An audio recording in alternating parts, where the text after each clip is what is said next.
많습니다. 이렇게 많은데, 뭐 오늘만 날이겠습니까? 이렇게 되는 대로.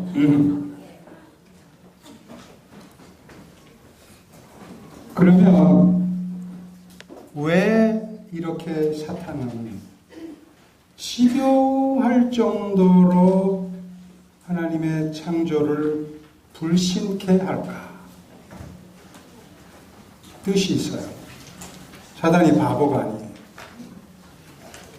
사단은 전과 6,000년 범입니다. 대단한 거예요. 그 분야에 있어서는 타의 추종을 불허합니다. 사단이 뭔가 이렇게 할 때는 다 이유가 있어요. 여러분, 사탄은 마침내 도미노 게임을 시작했어요. 여러분 도미노 게임 아시죠? 직사각형을 쭉 나열해 놓은 다음에 제일 앞에 직사각형을 톡 건드리면 그 다음에 다다다다다다닥 하고 다 무너지죠. 여러분, 사탄의 도미노 게임의 첫 번째가 뭐냐면, 첫 번째 직사각형이 뭐냐면 하나님의 창조예요. 이거를 툭 건드려서 넘어뜨리면 그 다음에 노아 홍수 무너집니다. 출애굽할 때 홍해 바다 무너집니다. 여러분, 성경에 나타난 수많은 하나님의 이적과 기사들, 가나안 지경의 요단강의 이적 무너집니다. 예수님의 오병이어의 기적 무너지고, 바다 위를 걸으신 거 무너지고, 광풍을 잠재운 거 무너지고, 불치병자 고친 거 무너지고, 마침내 3번씩 죽은 자를 살리신 거 무너집니다. 결정적인 게 있어요. 예수님의 부활이 무너집니다. 예수님의 승천이 무너집니다. 그 다음에 예수님의 재림이 무너집니다. 여러분, 예수님의 재림이 무너지면 우리의 부활은 없어요. 기가 막힌 얘기입니다. 우리가 하늘나라 가는 일은 다 헛것이 돼요.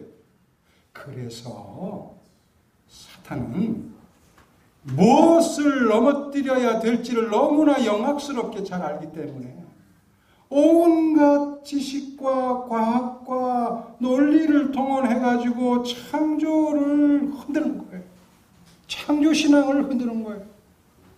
오늘날 우리 재림교회가 굳건한 창조신앙을 회복해야 합니다. 오늘 우리 어린 자녀들이 확실히 성경이 말씀하는 창조신앙을 회복해야만 됩니다. 사단은 정말 영악스러워요.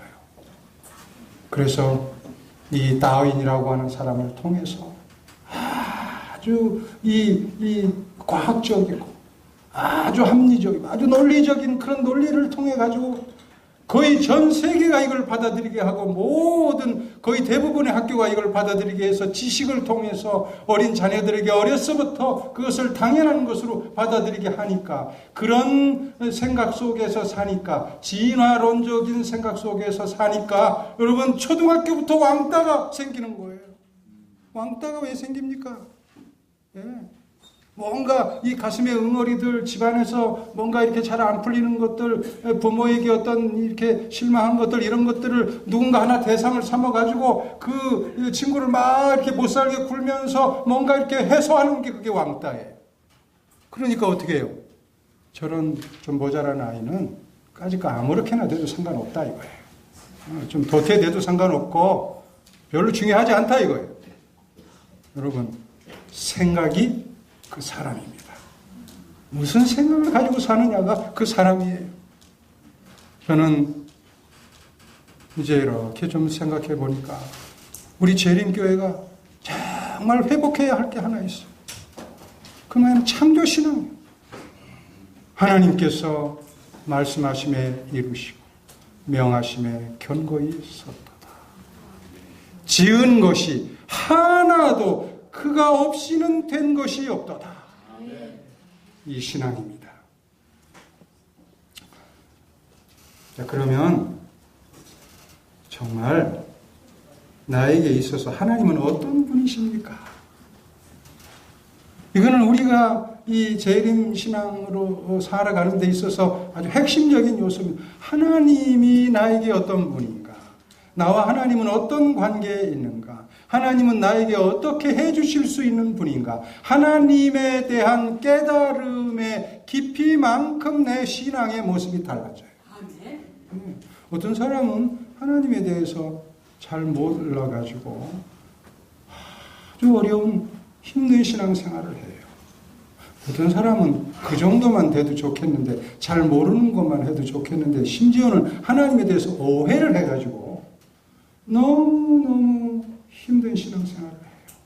그런가 하면 어떤 사람은 하나님에 대해서 가장 가까이 감으로 아주 안정적이고 흔들림이 없고 아주 행복한 신앙생활을 합니다. 정말 나에게 하나님은 어떤 분이십니까? 이사야 43장 1절에서 4절인데요. 제가 이렇게 좀 딱 뭉뚱그려서 정리를 하겠습니다. 첫째, 하나님은 나의 창조자시다. 나의 창조자시다. 여기 이사야는 23장 1절에 너는 두려워 말라. 너는 두려워 말라. 겁내지 말라. 떨지 말라. 근데 그냥 무슨 객기를 부리듯이 너 걱정 마. 너 두려워하지 말어. 그 말이 아니에요. 어떤 근거를 가지고 두려워 말라고 하는 거예요. 왜냐하면 너를 창조하신 이가 말씀하시고 너를 지으신 이가 말씀하시기 때문에 너는 뭐 하지 말라? 여러분, 하나님은 나에게 창조 하나님이십니다. 왜 두려워할 필요가 없습니까? 나를 지으셔서 나를 이 세상에서 가장 속속들이 잘 아시는 분이 내 옆에 있기 때문에 그렇습니다. 하나님은 나를 겪어보셔서 아는 게 아니라 우리는 사람을 겪어봐야 겨우 알죠. 그 사람 내가 오해했었어. 근데 내가 겪어보니 어때? 좋은 분이야. 그렇죠? 내가 참 좋은 사람인 줄 알았더니 겪어보니 꼭 그런 건 아니야. 우리는 겪어봐야 알아요. 그게 우리 남자들이 진정한 친구가 되려면 3번은 싸워야 된다고 그러잖아요. 그래야 진짜 이 사람이 뭐 하는 사람인가 알 수 있다. 하나님은 우리를 그렇게 아시지 않아요. 그냥 직관적으로 아셔요. 하나님 우리를 너무나 잘 아세요. 가장 잘 아세요. 왜냐하면 그분이 우리를 지으셨기 때문에. 우리를 창조하셨기 때문에. 그러기 때문에 두려워하지 말라는 거예요. 그냥 뭐 이렇게 허세 부리는 게 아니에요. 내가 너를 지었다. 내가 너를 오죽 잘 알겠니? 네가 지금 뭐 걱정하는지도 난 다 알아. 내가 왜 그런 마음 가지고 있는지 나는 다 알아. 그러니까 두려워하지 말라 이거예요. 여러분, 제가 오늘 굉장히 중요한 말씀 하나 드릴게요. 지금 내가 알고 있는 하나님이 하나님의 전부가 아닌 거예요. 이 어떤 분에게는 지금 제가 드리는 말씀이 굉장히 중요해요. 너무나 좀 교회 안에서 좀 오래 교회 생활하고 참고 신앙 생활하면 정말 하나님과 이렇게 동행하면서 에녹처럼 정말 그 예비된 축복들을 많이 누릴 수 있는 분들이 그만 조금 교회 나오다가 하나님에 대해서 오해를 해가지고 그 시점에서 그가 알고 있는 하나님이 하나님의 전부가 아닌데 마치 그 하나님이 하나님의 전부인 것처럼 오해하고 뒤로 물러남으로 준비된 축복들을 못 받고 그만 불행해지는 것을 너무 많이 봤어요. 하나님은 그렇게 쉽게 알 수 있는 분이 아니에요. 우리가 계속 하나님과 생명적인 관계를 가져야만이 그분을 알게 되는. 그러니까 여러분 신앙생활 하다가 좀 실망스러운 일이 생기고 좀 이 교우 관계라든지 또 교회라든지 이런 데서 실망스러운 일이 있으면 그래 내가 지금 하나님에 대해서 이렇게 부분적으로 알고 있는 거야. 그리고 이렇게 과정 중에 있는 거야. 그러니까 내가 좀 더 인내하고 참고 기다리면 하나님께서 나에게 때를 따라 이 빛을 더 더해 주시면 하나님에 대해서 내가 더 알게 될 거 아닌가. 인내하시기 바랍니다. 물러나지 마세요. 정말 너무 억울해요. 어떤 분은 조금만 그런 일 있잖아요. 아이고 내가 그때 조금 참고 그냥 그 사람하고 그냥 살 걸 그랬어. 그러잖아요. 예? 예. 그냥 다 그 사람이 그 사람인데 제가 또 거기다가 육두문자는 쓸 수 없고 그 사람이 그 사람인데 그냥 좀 그냥 살 걸 그랬어요.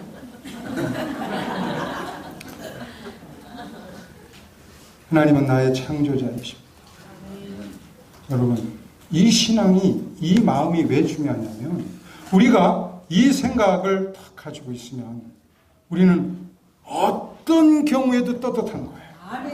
하나님이 나를 지으셨기 때문에. 그리고 외롭지가 않아요. 예, 외롭지가 않아요. 왜냐하면 이 우주를 창조하신 분이 나에 대해서 속속들이 알고 계시니까. 여러분, 하나님이 나를 잘 아신다는 말이 무슨 말인지 아세요? 그렇기 때문에 하나님은 내가 가지고 있는 모든 문제의 가장 적절한 처방도 알고 계신 분이에요. 이게 중요한 거예요.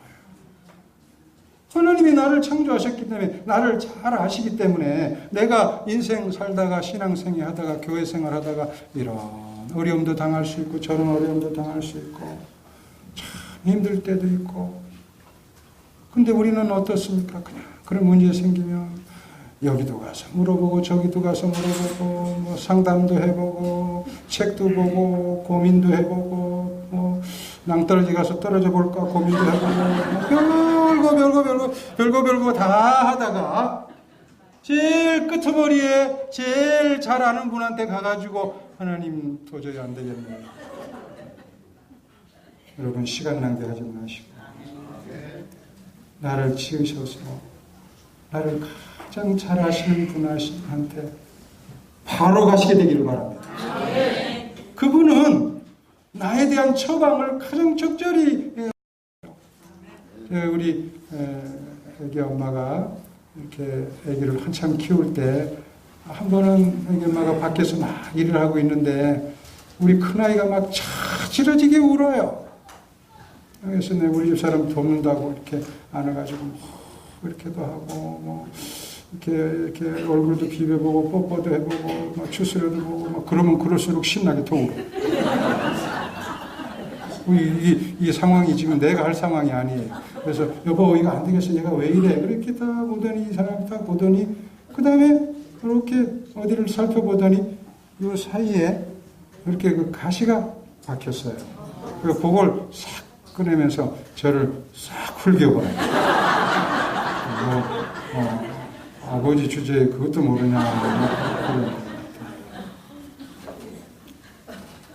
하나님은 그 이상이에요. 그 이상. 우리를 창조했어. 우리에 대해서 잘 알아. 내가 가지고 있는 모든 문제에 가장 적절한 처방을 가지고 있어요. 한국 사람들은 물어보기를 좋아해요. 어디로 이사 갈까요? 언제 결혼시킬까요? 이름을 뭐라고 지을까요?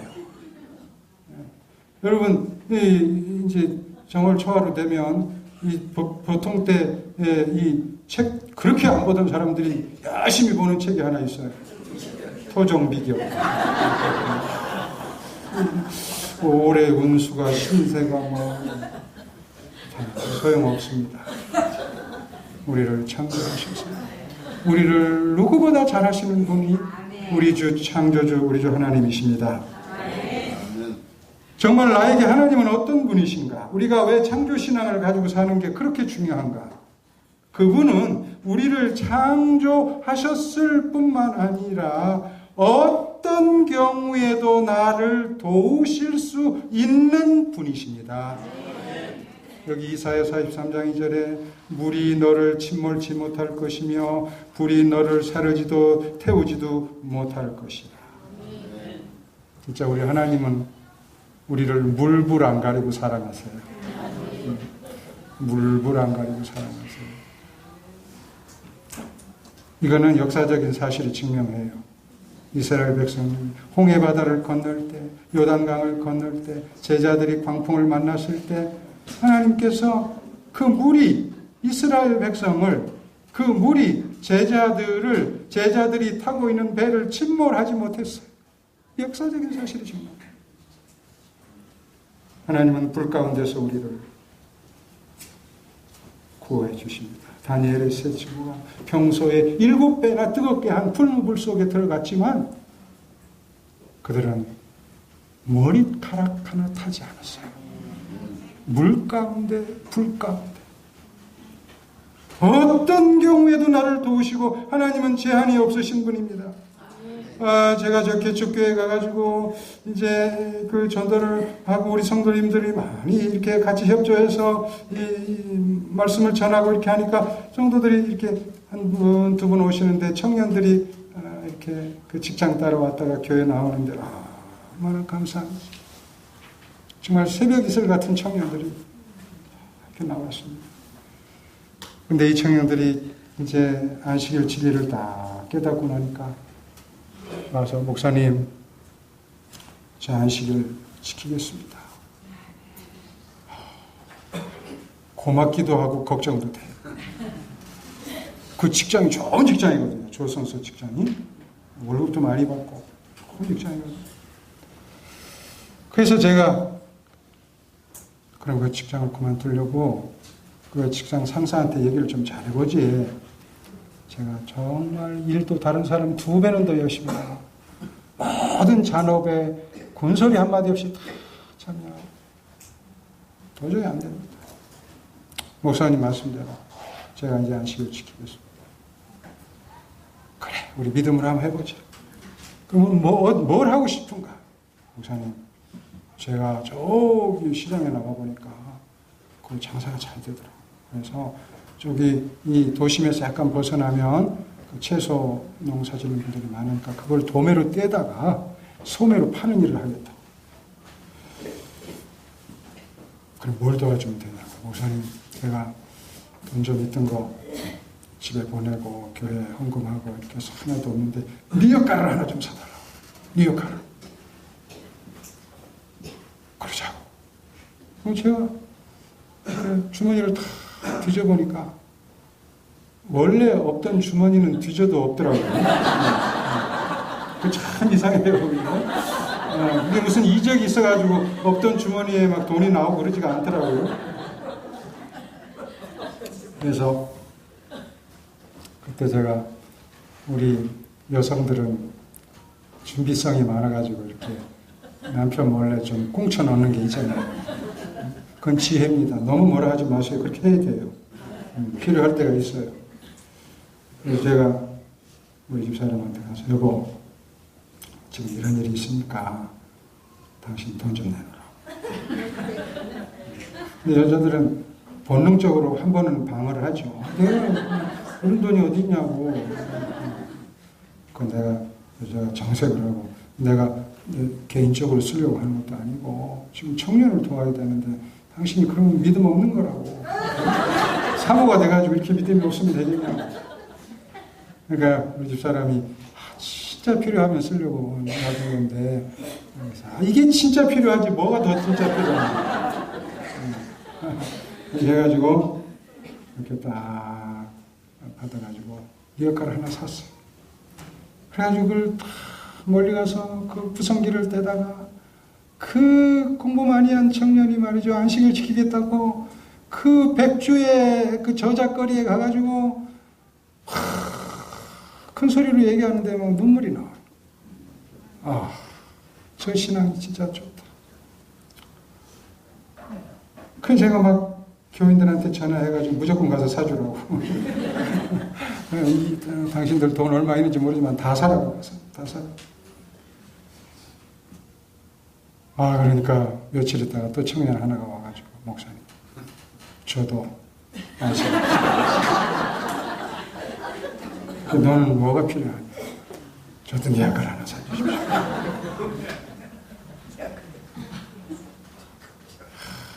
참 그때 제가 참 목사도 돈이 좀 있어야 되겠구나. 그때만 제가 그 생각을 했어요. 그 뒤는 제가 뭐 그런 생각 별로 못 느꼈는데, 하나님은 우리가 정말 필요해서 가시면 좀 기다려봐 그러시지 않아요.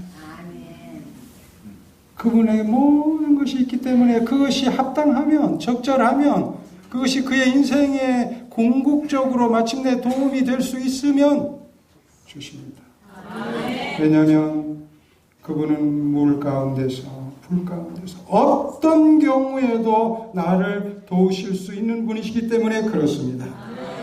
마지막으로 우리가 하나님에 대한 창조적 신앙을 갖는 것이 왜 중요합니까?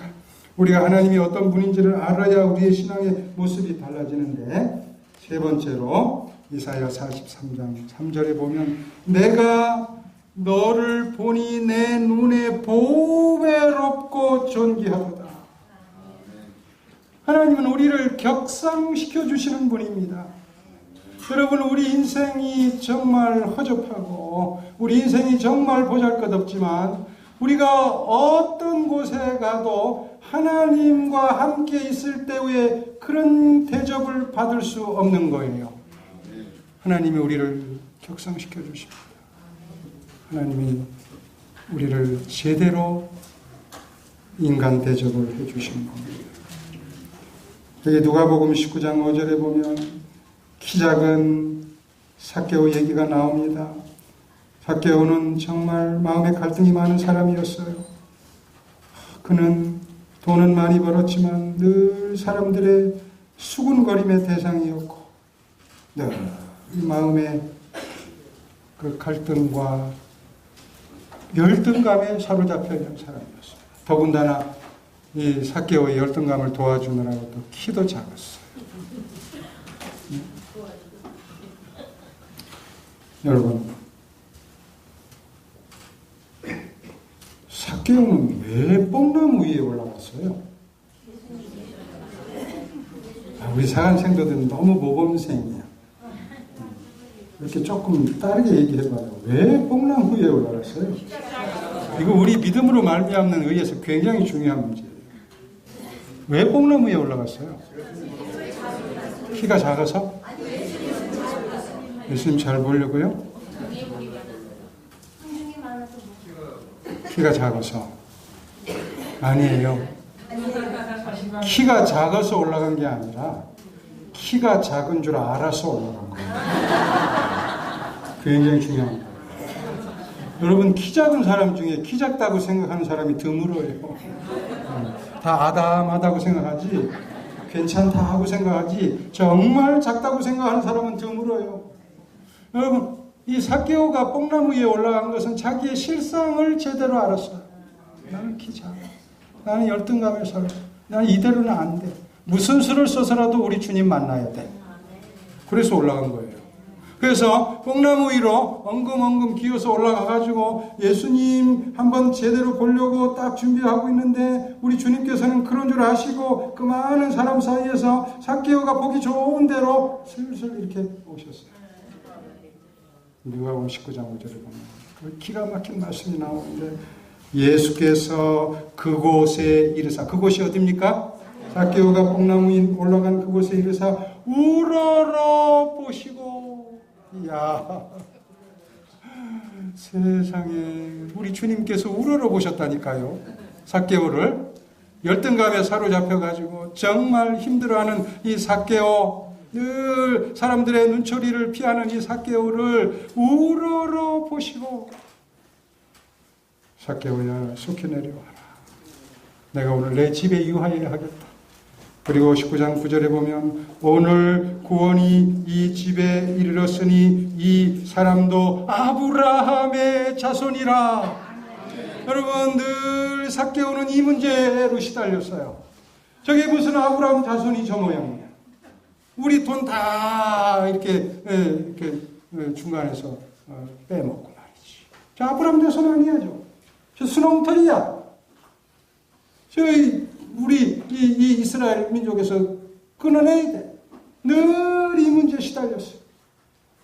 돈을 아무리 많이 벌어도 지위가 아무리 높아도 이 문제가 해결 안 돼가지고 늘 마음에 갈등을 느끼고 있는데 우리 주님께서 일부러 찾아오셔서 심지어는 우르르 보신 다음에 그 집으로 데리고 간 다음에 그 다음에 너는 아브라함의 자손이다. 격상시켜 주셨습니다. 여러분, 우리가 믿는 창조주 하나님은 어떤 하나님이십니까? 그분은 나를 지으신 분이고 창조하신 분이고 그래서 내 인생의 모든 문제를 가장 잘 아셔서 우리가 가지고 있는 모든 문제 해결을 가장 잘 해주실 수 있는 분이고 어떤 경우에도 나를 도우실 수 있는 분이고 마침내 나를 격상시켜 주신 분이 우리 하나님이심을 믿고 우리 자녀들의 이르기까지 우리 주변에 그리고 나 자신이 하나님의 창조 신앙의 뿌리를 깊이 내려서 흔들림 없는 그런 신앙생활을 사시게 되기를 간절히 바랍니다. 자, 이제 두 번째 문제로 넘어가겠습니다. 지금 우리가 무슨 문제로 공부했죠? 창조와 재림신. 너무 잘하셨어요. 한 번 더요. 지금 우리가 무슨 문제로 공부했죠? 창조와 재림신. 그거 알면 돼요. 그거 알면 돼요. 괜찮습니다. 자, 두 번째 문제입니다.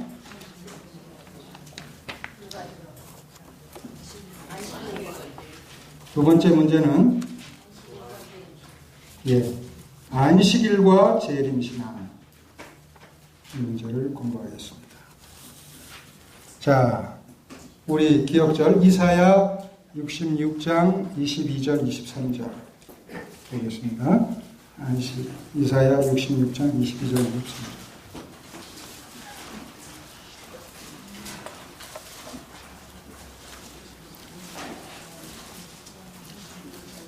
13절.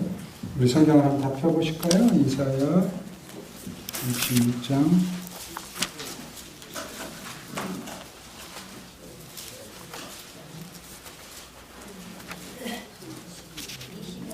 66장 22절 23절.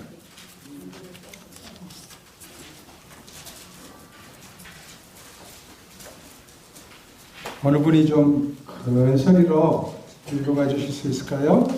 내가 지은 새 하늘과 새 땅이 내 앞에 항상 있는 것 같이 이 자손과 너의 이름이 항상 있으리라. 여호와의 말입니다. 여호와가 말하노라. 내 원초하루가 내 안식일에 모든 혈육이 내 앞에 나와서 예배하리라. 잘 읽으셨어요. 자, 내가 지금 여기가 이게 무슨 얘기를 하고 있는가 잘 보세요. 내가 지을 새 하늘과 뭐가요? 새 땅이 그랬어요. 그러니까 이거는 지금 안식일은 안식일인데 어디에서의 안식일이에요? 하늘나라에서의 안식일이에요. 그 다음에 뭐라고 그랬어요? 내 앞에 뭐요? 항상 있는 것 같이 그랬어요. 그 다음에 23절에 여호와가 말하노라. 매월 초하루와 매 안식일에 모든 혈육이 나와 뭐하리라? 예배하리라. 자, 안식일은 무슨 날인가? 안식일은 창조주 하나님을 기억하는 날입니다. 창조주 하나님을 뭐하는 날에? 기억하는 날입니다.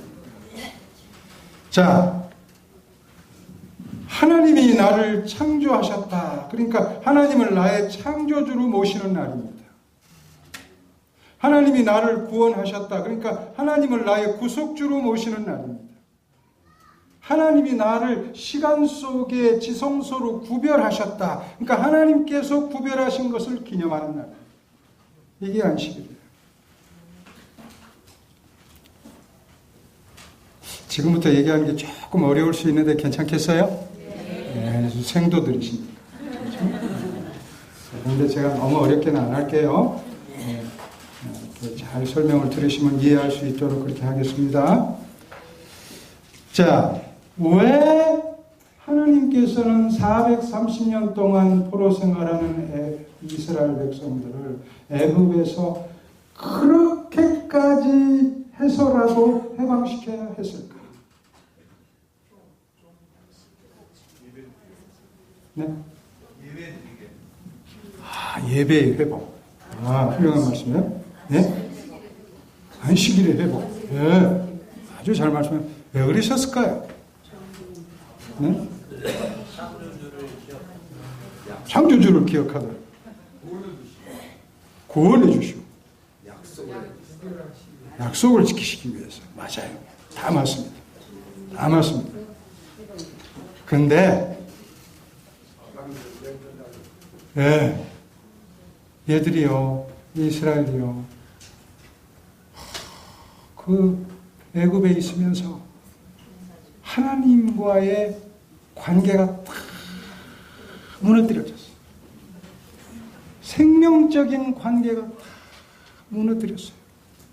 그래서 그냥 놔두면 그 애굽의 온갖 잡신들에 둘러싸여서 하나님을 깡그리 잊어버릴 수밖에 없었어요.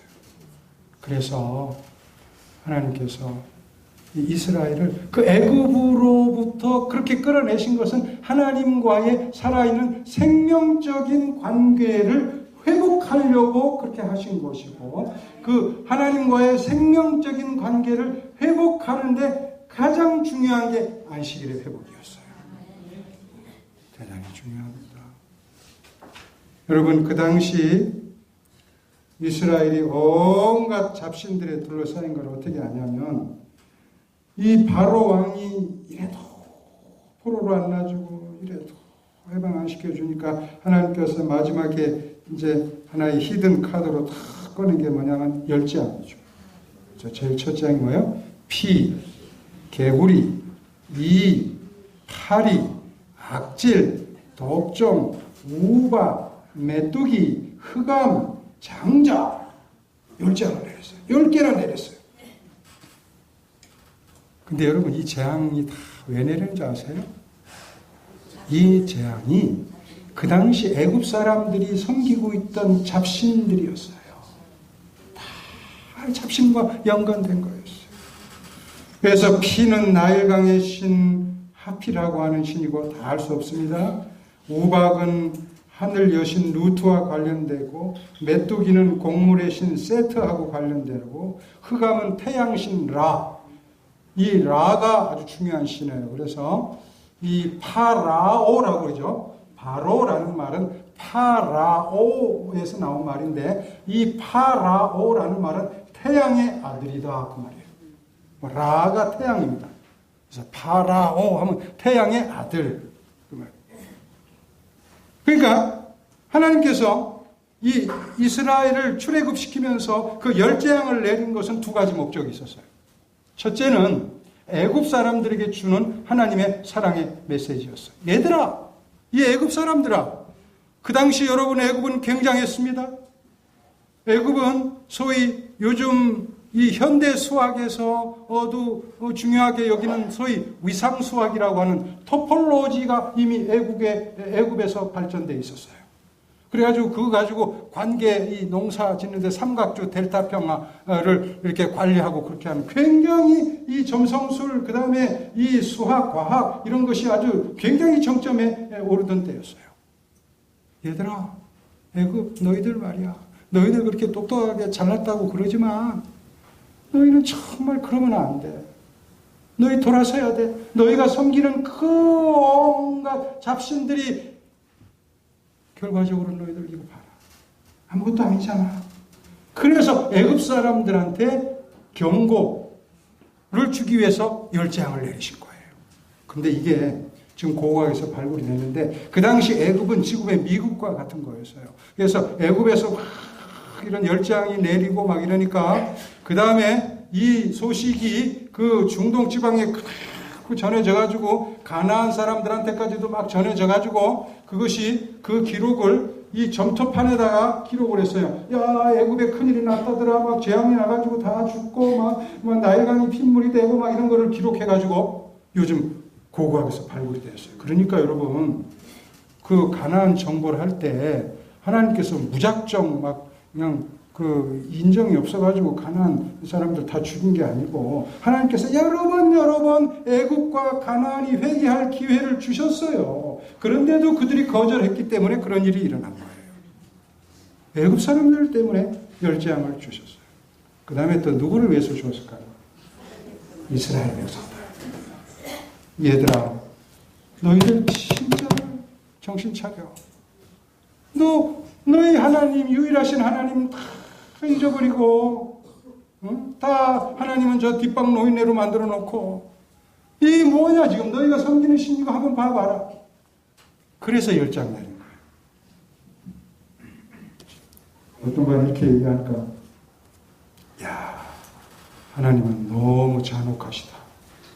어떻게 이렇게 마지막에 장자재앙까지 그렇게 내리면.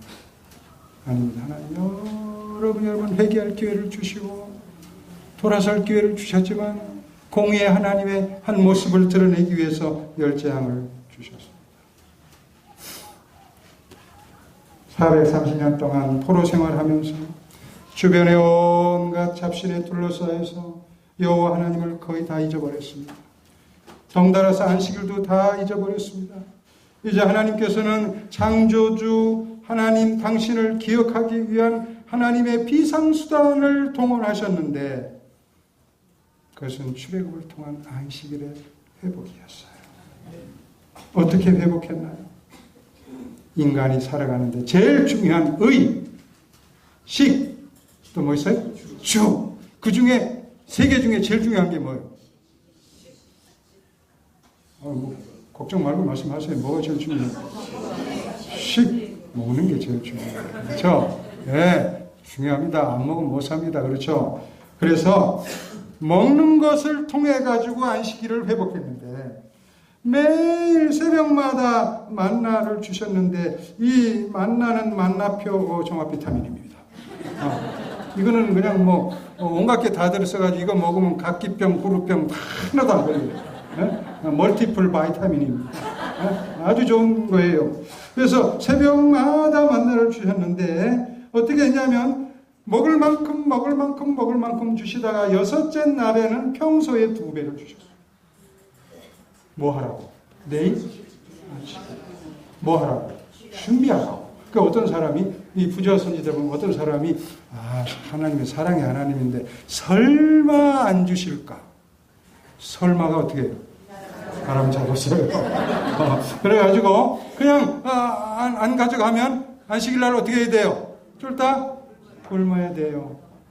이거를요 40년 동안 12달 동안 4번씩 하면 거의 1920번 2000번 그러니까 너무너무나 잊어버린 이 사람들에게 손에 쥐어져 가면서 제일 피부에 와닿는 먹을 거를 통해 가지고 일주일에 한 번씩 이날이 안식일이야. 너 이날 준비해야 돼. 이날이 안식일이야. 너 이날 준비해야 돼. 이날이 안식일이야. 이날 준비해야 돼. 왜 이렇게까지 하셨을까요? 왜 이렇게까지 하셨을까요? 여러분, 안식일을 회복해야 하나님과 우리와의 사이가 정상적으로 돌아가야 돼요. 왜냐하면 안식일은 하나님이 어떤 분이시고 하나님이 어떤 영역을 다스리고 하나님이 나에게 어떤 분인지를 알 수 있는 유일한 안식일이 계명이 안식일이기 때문에 그래요. 자, 이스라엘 백성들이 출애굽 해가지고 제일 처음에는 그냥 뭐 반신반의하면서 따라 나왔죠. 그래서 출애굽기 16장에 보면 그 장면이 나오잖아요. 1절 4절에 보면 2개월 15일 만에 먹을 게 딱 떨어집니다. 그랬더니 그냥 막 이 이스라엘의 평소 실력이 나왔어요. 이스라엘의 주특기가 뭡니까? 이스라엘의 주특기 불평. 공부 안 해도 잘하는 거예요. 이스라엘의 주특기가 뭐라고 그랬습니까? 아니 왜 우리를 여기 끌어내가지고 우리 굶어 죽이려고 작정을 했느냐? 우리 애굽에 있을 때 이렇게 고깃가마 옆에서 있다가 수육 이렇게 좀 꺼내가지고 이렇게 먹고 또 이렇게 그냥 정상적으로 먹는 것보다 훔쳐 먹는 게 또 더 맛있잖아요. 설이라고 해가지고 이렇게 맛있게 먹었는데 그때 하나님께서 만나를 주셨습니다. 그러면서 만나를 주면서 굉장히 중요한 말씀을 하세요. 이걸 놓치면 안 돼요. 4절에 보면 그들이 나의 율법을 준행하나 아니하나 내가 시험하리라. 그러니까 만나를 주신 가장 큰 목적이 이스라엘 백성을 육적으로 먹어 살리는 데도 있지만 영적으로 안식일을 회복시키는 게 더 큰 목적이었어요. 왜냐하면 하나님이 출애굽시킨 가장 큰 이유가 안식일의 회복에 있었고 이스라엘이 안식일을 회복해야 하나님과의 생명적인 정상적인 관계가 돌아오기 때문에 그렇습니다. 자, 좀 어려우세요? 수준 높은 거예요. 굉장하십니다. 근데 이제 조금 어려워집니다. 이제 조금 어려워집니다. 그럼 두 번째, 왜 하나님께서는 마지막 시대에 안식일을 지키는 무리를 일으키셨을까? 여러분, 안식일을 지키는 무리가 그 태동하기 전에 시대 상황을 한번 살펴보겠습니다. 여러분, 우리가 사관 생도니까 이 정도는 알아야 돼요. 그렇죠? 학적으로. 이 안식일이 막 태동하기 전에 시대 상황 제일 처음에 고등비평이라는 게 있었어요. 이 고등비평이라는 것은 쉽게 말하면 이 성경 하나님의 말씀을 그동안에는 너무 믿음으로 무비판적으로 맹종하듯이 받아들였다. 그게 문제다. 그러니까 이제부터는 인간의 이성에 기초해서 성서를 과학적이고 역사적인 방법으로 제대로 연구하자. 이게 고등비평이에요. 성서를 뭐로요? 과학적이고 또 뭐로요? 역사적으로 이성에 입각해서 연구하자. 이 중에 대표적인 학자 둘이 있는데 한 사람은 장 어스트록이라고 하는 불란서 사람인데 이 사람의 원래 직업이 공중의 외과 의사였습니다. 외과 의사들은 뭐 하는 사람이에요? 메스로 수술 하는 사람들이죠. 이 사람이 이제 성경을 수술하듯이 봤어요. 쭉 보다가 뭐 빛이 있으라 하면 있어? 이게 말이 안 돼. 쭉 찢었습니다. 너가 홍수가 나? 쭉 찢었어요. 풍랑이 일었는데 뭐 괜찮았어? 쭉. 예수님이 아무리 자기가 예수면 예수지 어떻게 바다 위를 걸어? 쭉. 아니 보리떡 몇 개, 뭐 물고기 몇 개 가지고 뭐 이렇게 많이 먹여? 말도 안 돼. 쭉. 죽었다가 살아나? 쭉. 그러니까 성경이 몇 장이 안 나와. 이게 덜렁덜렁 성경이 몇 장이 안 남아요. 이게 고등비평입니다. 이거를요 너무너무 당연하게 받아들였습니다. 그래 어떻게 성경이 뭐 다 사람이 쓴 건데 너무 그렇게 무비판적으로 그렇게 받아들입니다. 이게 그냥 온 천지를 뒤덮었어요. 그 다음 아까 얘기한 진화론이 1859년에 나왔습니다. 그 다음에 1882년에 니체는 그의 책 즐거운 학문이라는 책에서 자라투스트라는 이렇게 말했다라는 곳에서 마침내 선언합니다. 신은 죽었다. 이때가 이때예요. 이 말할 때가 바로 이때입니다.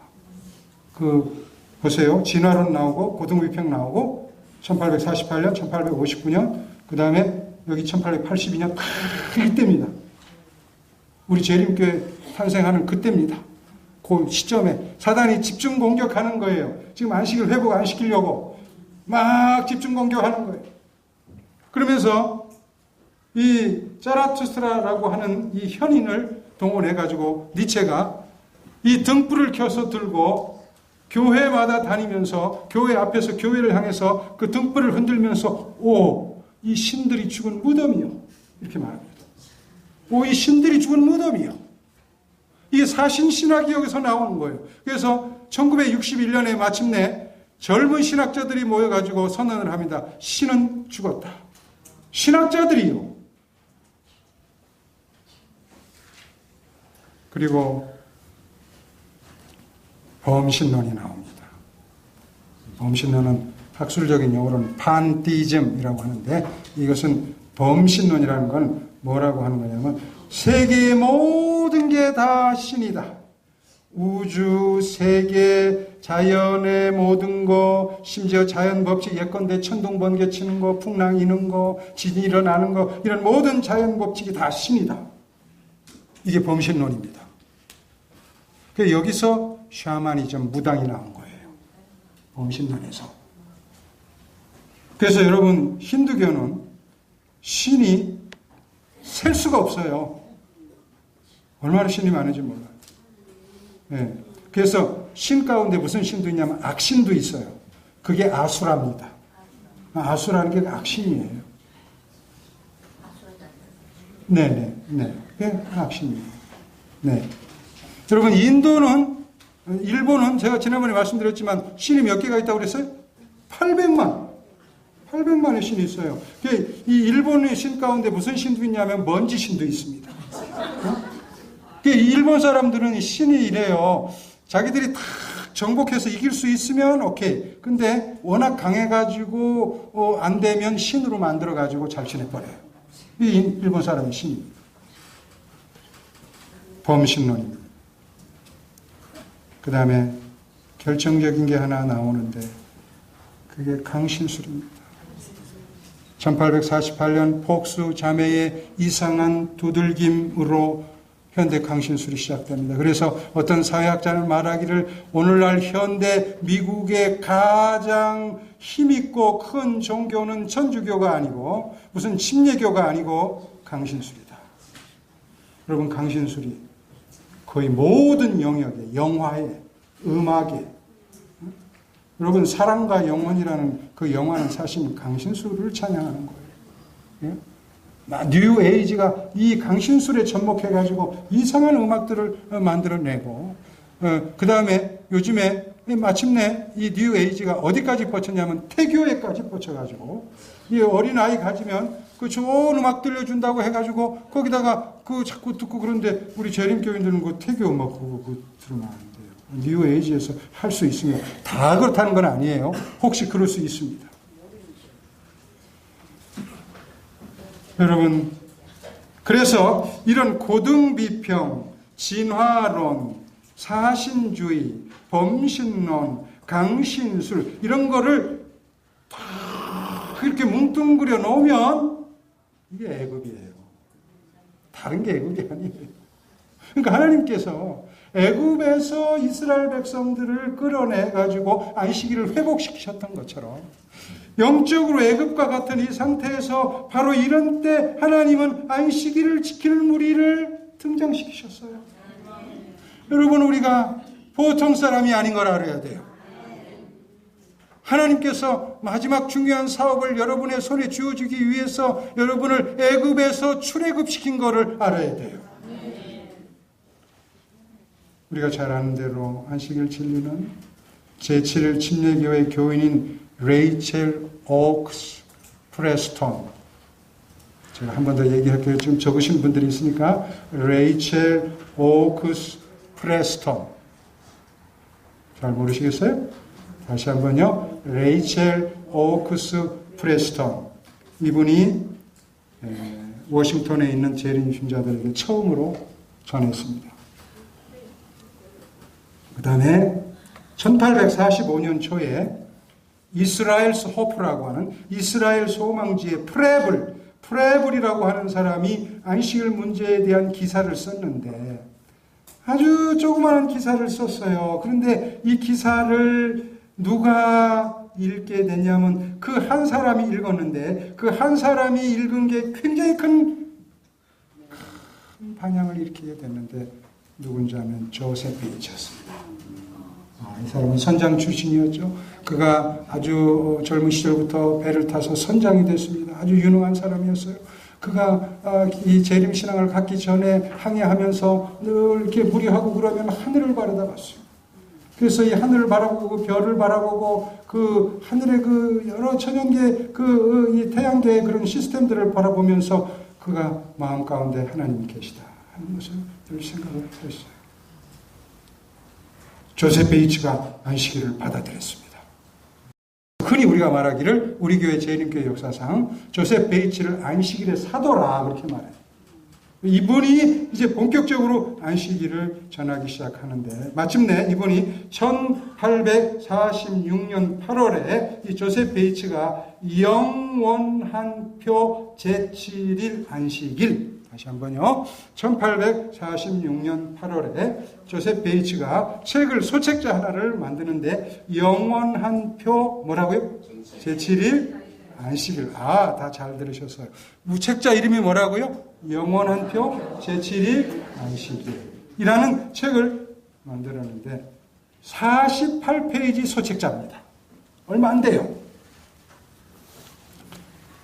이거를 화이트 여사의 남편인 제임스 화이트이 받아보고 거기에 간략하지만 명료하게 제시된 안식일을 그 증거를 보고 그 다음에 이 화이트 선지자에게 이것을 보여줬습니다.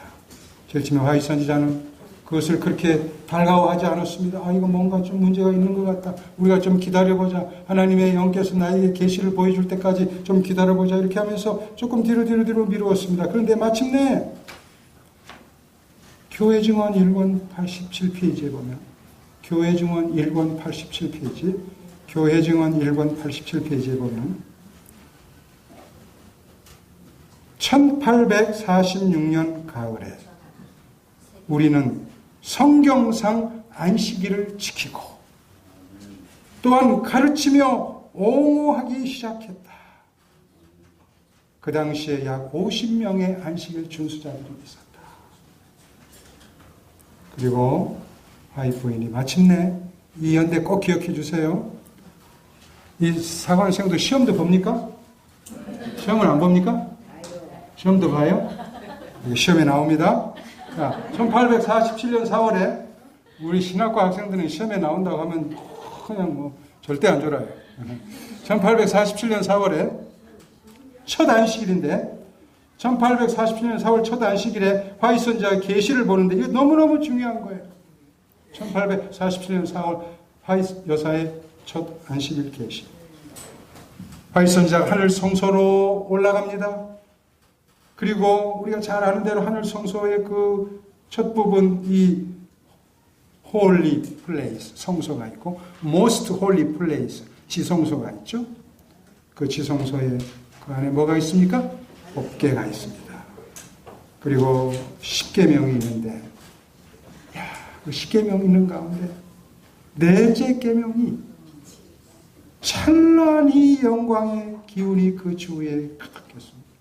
그 넷째 계명이 환하게 빛나면서 그 찬란한 영광의 기운이 주위를 가득 채우는 계시를 화이트 선지자가 1847년 4월 첫 안식일에 보았습니다. 여러분 잘 생각해 보세요. 이스라엘 백성이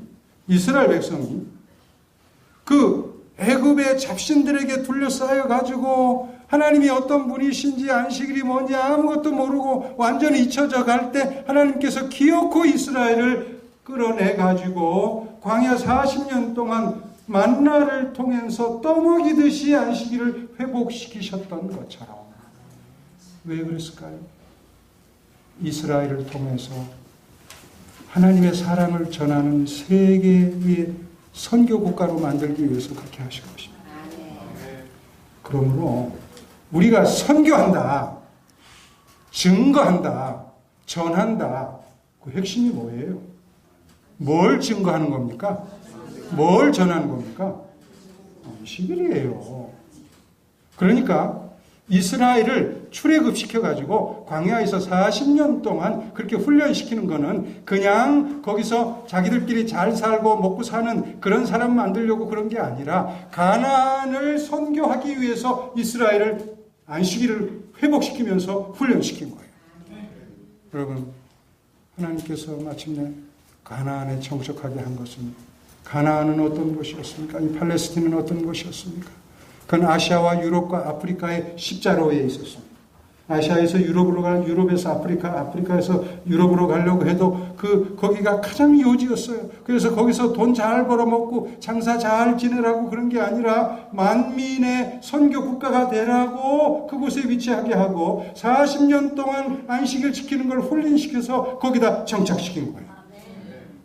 여러분, 하나님께서는 이스라엘을 구별하셨어요.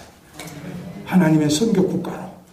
그런데 이스라엘은 불행하게도 하나님에게 자기들을 차별해서 대우해달라고 했어요. 선민으로 대우해달라고 했어요. 하나님은 이스라엘을 구별했는데 이스라엘은 차별적 대우를 해달라고 했어요. 여러분, 이스라엘의 최대의 비극은 차별과 구별을 구별 못한 거였어요. 차별과 구별을 구별 못한 거였어요. 오늘 우리 재림교회 성도들의 비극은 무엇입니까? 하나님께서 정말 영적으로 애굽과 같은 상태에서 우리를 끄집어내 가지고 우리를 통해서 이 안식일을 회복하게 하고 안식일 진리를 우리 손에 맡기고 세천사의 기별을 맡기고 한 이 모든 것들은 이거 가지고 선민의식에 빠져가지고 우리가 최고야. 우리는 남이 모르는 거 하고 있어. 당신들은 이것도 모르지. 우리가 이 선민이야. 이거 누리라고 준 게 아니야. 뭐 하라고 주신 거예요? 이거 가지고 증거하라고, 전하라고. 저 죽어가는 가나안 족속들을 향해서 나아가서 이 기별을 전하라고 우리에게 훈련시키셔서 이 안식일을 우리 기별, 우리 손에 쥐어주신 거예요. 만약에 우리가, 선지자께서 그걸 말씀하시고, 만약에 우리가, 역사는 되풀이된다고 말씀하시고, 만약에 우리가 이스라엘처럼 선민의식에 빠져가지고, 여러분, 제7일 안식일 예수 재림교회라는 이름이 우리를 구원해 주는 게 아닙니다. 이름은 어떤 면에서는 부담이 될 수 있어요. 이름은 이름처럼 살지 못하면 그 이름이 오히려 화가 될 수 있습니다. 우리가 이름에 걸맞게 살아야 그 이름의 의미가 있는 것입니다. 이스라엘이 구별과 차별을 구별 못하고 영적으로 가장 토탄에 빠진 그 우를 우리는 범하지 말고 하나님께서 영적으로 애굽과 같은 상태에서 우리를 정말 이렇게 이끌어내서 우리에게 안식일을 맡기신 것은 얼마나 큰 의미가 있는가. 안식일은 재림의 약속이다. 이사야 66장 22절 23절 아까 읽었습니다. 본교의 성경 주석 4권 338페이지에 이런 말씀이 있는데 한번 좀 제가 천천히 읽어볼 테니까 정리를 하십시오. 안식일은 영원한 제도로서 회복된 유대 나라에서 마땅히 경의를 받아야 할 것이었다. 안식일은 영원한 제도로서 회복된 유다의 나라에서 마땅히 경의를 받아야 할 것이었다. 유대 나라에서. 회복된 유대 나라에서. 됐죠?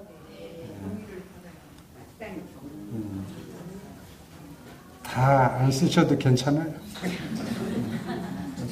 제가 이 파워포인트를 안 하는 이유가 파워포인트를 안 하니까 구경만 하다가요.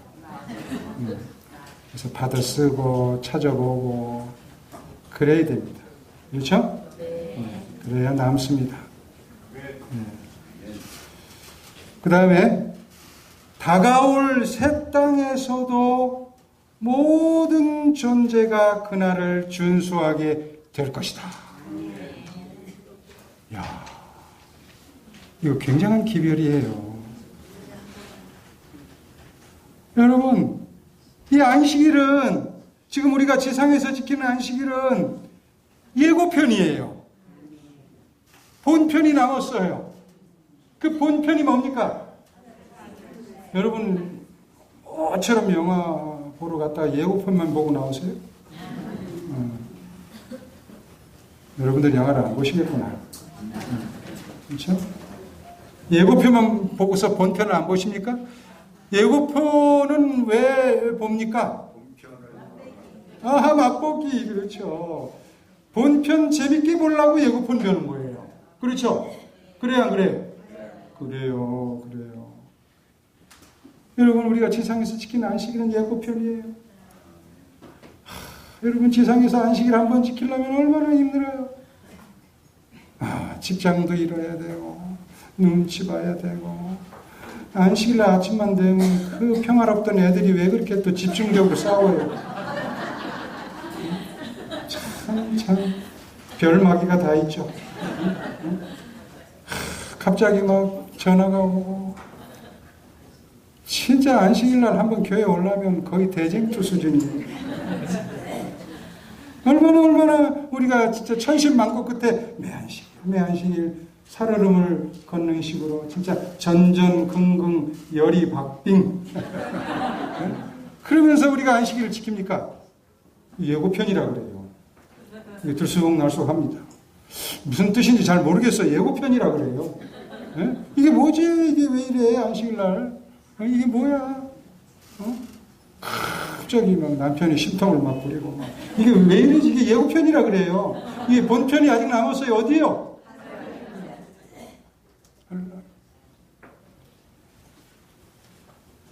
그런데 이렇게 하늘나라 가서 안식일을 지키려면 누가 오셔야 돼요? 예수님이 재림하셔야 돼요. 진정한 온전한 안식일의 회복도 우리 주님께서 오셔야 돼요. 이게 재림신앙의 핵심입니다. 이게 재림신앙의 핵심입니다. 그래서 구체적으로 예수님의 재림을 잘 준비하는 방법은 뭐냐면 다가올 새 땅에서 그날을 지키는 것이 자연스럽도록 이 지상에서의 안식일을 잘 지켜야 돼요. 여러분 여기서 자꾸 빠져먹고 안식일 적당히 지키고 잘 안 지키고 지키다 말다 하고 그러면 설령 그럴 일이 없지만 데려다 놔도 잘 못 지킬 겁니다. 데려다 놔도. 뭐 해본 게 있어야죠. 여기서 뭐 해본 게 있어야지.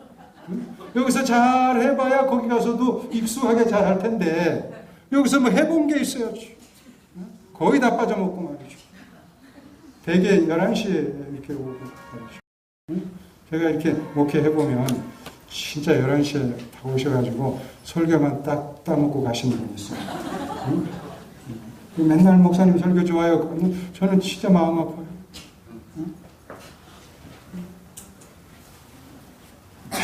여러분, 이 안식일은 징검다리 같은 겁니다. 우리가 냇가에 징검다리가 있으면 참 낭만적이죠. 근데 징검다리를 펄짝 이렇게 걷는 거 좋은데 그 돌멩이가 하나 빠져보세요. 그러면 펄짝 뛰어야 돼요.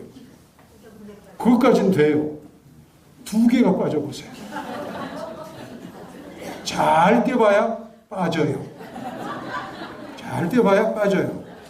여러분 안식일 한 번 빠지는 거를 보통 생각하면 안 돼요. 보통 심각하게 생각하면 안 돼요. 그게 하늘나라까지 가는 징검다리에 돌멩이 치우는 거예요.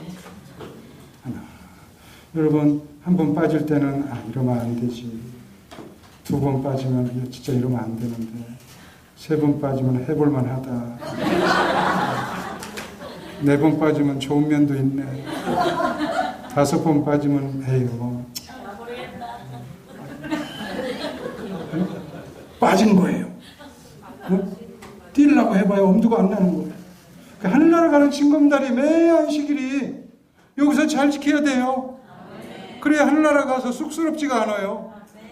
그냥 하늘나라 가서 늘 하던 거니까 여기서 해보던 거니까. 여러분 우리가 1년치 운동을 하루에 다 합니까? 죽어요. 1년치 운동을 하루도 하면 죽습니다. 그럼. 어떻게 살아요? 1년치 운동은 매일 해야 돼요. 조금씩. 아니, 제가 요즘 이제, 어떤 날 강의하러 갔는데 두 번째 시간에 약간 어지럽더라고요. 이 강의할 날도 며칠 안 남았는데 이러면 안 되겠다 싶어가 하나님께 회개하고 강의라도 잘할 수 있게 운동을 하자. 그래가지고 운동을 하는데 이게 운동이 또 하다 보면 이게 중독성이 있어요. 그렇죠?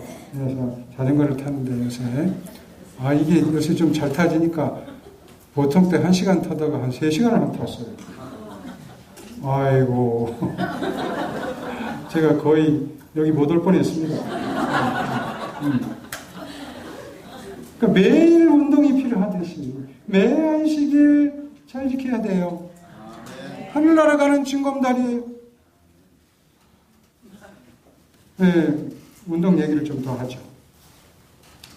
제가 이제 이런 운동도 저런 운동도 해보다가 이 계단 오르기가 좋다 그래가지고 요즘 또 계단 오르기 안 하면 또 문화인이 아닌 것 같고 그래서 이제 계단 오르기를 이렇게 하는데 이 소식이 딱 전해지면서 우리 교회 의사 장로님들이 저를 딱 호출을 딱 하더니 목사님 이런 얘기가 들리는데 사실입니까?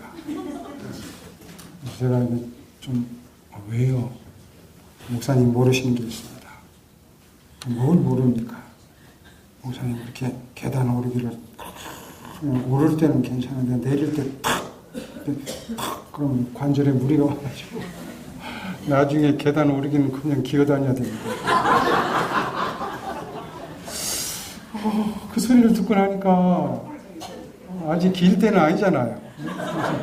이거 어떻게 할까 생각하다가 그러건 말가 떠올랐습니다. 제가 지금 이사 갔습니다만 이사 가기 전에 거기 사택이 있었는데 그 계단이 23계단이고 그 위에 올라가면 한 24평짜리 옥상이 있어요. 참 옥상 좋아요. 그렇죠? 옥상 이렇게 저녁에 별도 보고 달도 보고 거기 여름에 거기 텐트 치고 캠핑도 하고 참 좋습니다. 그 이제 오르기를 하는데 제 생각에 그래도 뭐 한번 시작했으면 끝을 봐야지. 자기들이 뭘 안다고. 그래서는 계속 하는데 어떤 날 심하게 목사님 자꾸 그러시면 우리 병원에서 만날 겁니다. 이건 거의 협박 수준으로. 근데 제가 계단을 해보니까 재밌어요. 왕복하면 46번이거든요. 그걸 한 20번 하면 920번, 1000번쯤 됩니다. 그 중간중간에 한 번씩 쉬어줍니다. 어떻게 쉬냐면 그 옥상을 이렇게 돌아요. 근데 한 1000번쯤 하면은 그 다음에 꾀가 생기기 시작해요. 힘들다. 이거 안 하면 안 되나. 그러다가 옥상에 탁 발을 디디면 이건 운동장이에요. 너무너무 좋아요. 여러분 우리가 이 세상에서 힘들게 안식일을 지키다가 계단을 오르다가 하늘나라에 가서 안식을 지키면 그 운동장이에요. 더 이상 계단이 아니에요. 너무너무 행복한 시간들이 돼요. 자, 우리 약속합시다. 우리가 안식일의 회복자가 되기를 간절히 바랍니다. 안식일의 회복자가 되기를 간절히. 자, 한 10분 쉬시고 조금 결말을 짓도록 하겠습니다. 10분 쉬시겠습니다.